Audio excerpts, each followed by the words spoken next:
Shalom Aleichem. Today we have a learning from, this is Rabbi Nachman's Torah on Rabbi Nachman Breslov on the Parsha, and this is Parshas Vaeschanan. So anyway, let's take a look at what we have here.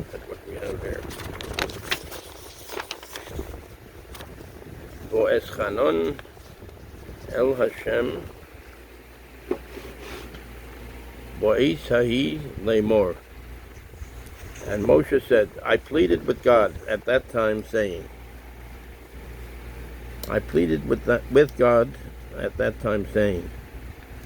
Nachman teaches that the goal in prayer is to achieve Devaykut, deep attachment to God.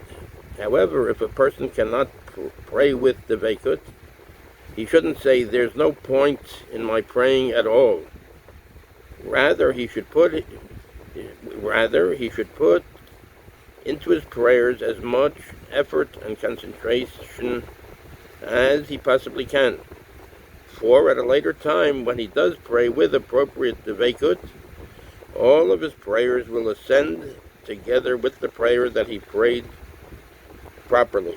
So in other words, one does as much as one can, and then later on, when he prays with the appropriate Devaykut,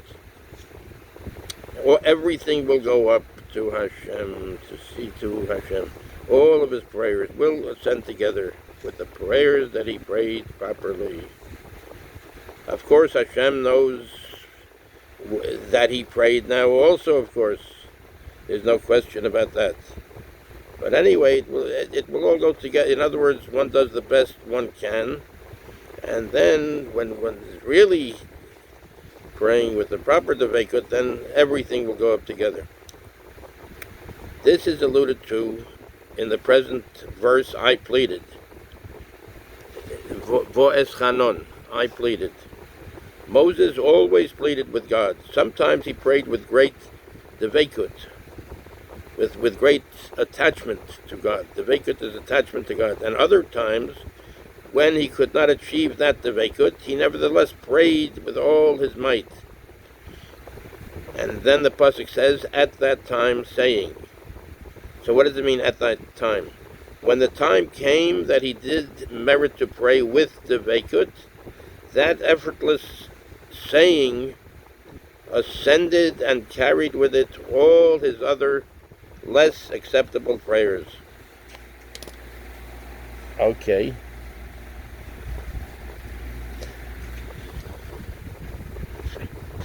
So at that time, saying, when the time came that when he did merit to pray with Devaykut, that effortless saying, it says lay more, that effortless saying ascended and carried with it all his other less acceptable prayers. Devaykut Maharan 199. That's in the Rav Nachman. It can be looked up. I pleaded with God at that time. Specifically at that time. So what does it mean at that time? Moses knew that each time is different. The way a person feels today is different from the way he felt yesterday, and the way he will feel tomorrow. Moses always pleaded with God according to how he felt at the specific moment. Likutei Halachot, verse 57a.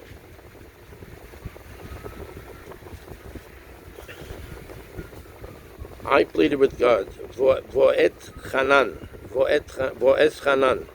I pleaded. Chanan comes from the root chanan, which is gracious, signifying an undeserved gift. In other words, when we're praying to HaShem, we're asking for an undeserved gift. We don't really deserve it, but HaShem is being merciful to us to try to grant it if he wishes. Although tzaddikim have many merits, they plead to God to grant them their requests as undeserved gifts. Rashi.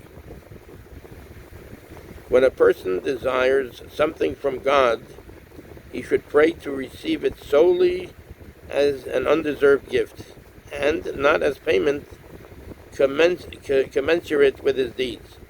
Furthermore, he should not insist that God acquiesce to his prayer, but graciously accept God's response, whether it be to grant his request or not. Likutei Moharan.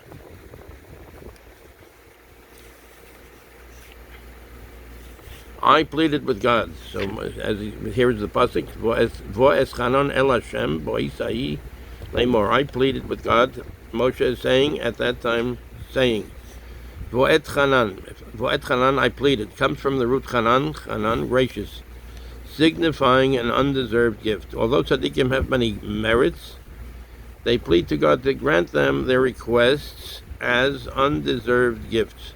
So that's Rashi. That's the commentary of Rashi on this pasuk.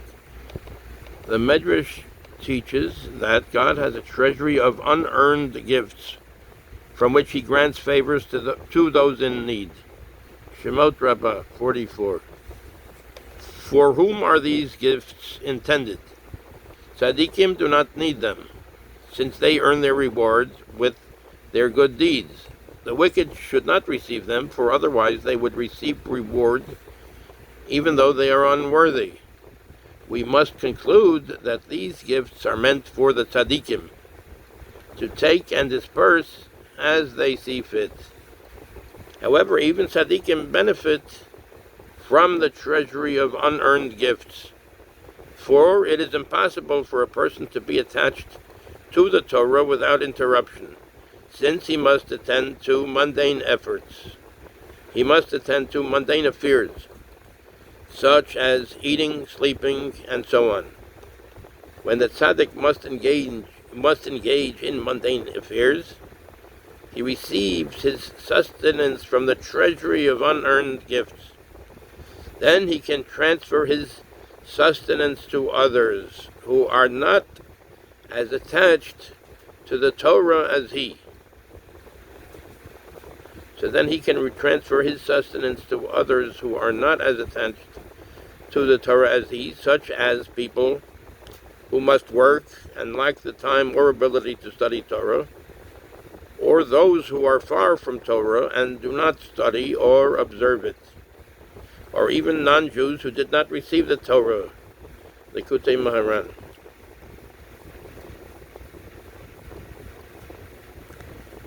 I pleaded. The main purpose of Moses' prayer to enter the Holy Land was to draw upon himself and the Jewish nation the power of memory, the good and beneficent eye. That's an ayin tov. The power of memory. Rabbi Nachman teaches that a good memory is dependent on avoiding an evil eye. Likutei Moharan 154:4. Thus, Moses sought the good and beneficent eye in order to draw the power of memory.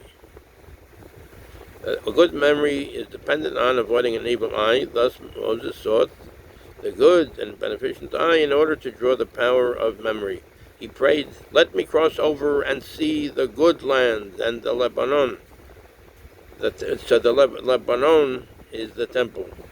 He added, "For you are God in heaven and earth, and are found everywhere, so that we should never forget you." But the time had not yet come for an eternal victory against evil. So Moses' prayers to enter the land were not accepted. Since Moses would be allowed to look upon the land and draw the beneficence with his good eye, so that Joshua would be able to enter the land. But the time had not yet come for an eternal victory against evil. So Moses' prayer to enter the land were not accepted. Prayers to enter the land were not accepted. Still, Moses would be allowed to look upon the land and draw the beneficence with his good eye, so that Joshua would be able to enter the land. So Moshe was Zoche. He was able to look upon the land of Eretz Yisrael, and therefore he had the ayin tov, the ayin tova, the good eye, and with his good intentions and his good eye, and with that ayin tova, the good eye, he was able to draw the hashpah of goodness. HaShem made it that Yehoshua was able to enter the land because Hashem allowed Moshe Rabbeinu to look at the land, to give with his ayin tov, the eye that saw good, that sees good. So this allowed Yehoshua to be able to enter the land. We can look at this too. We can learn that if we wish.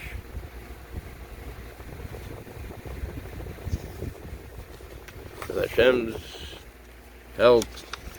Okay, thank you. Thank you very much, so much for watching. And Kol Tov, all good. Hatzlacha, Rebbe. Kol Tov.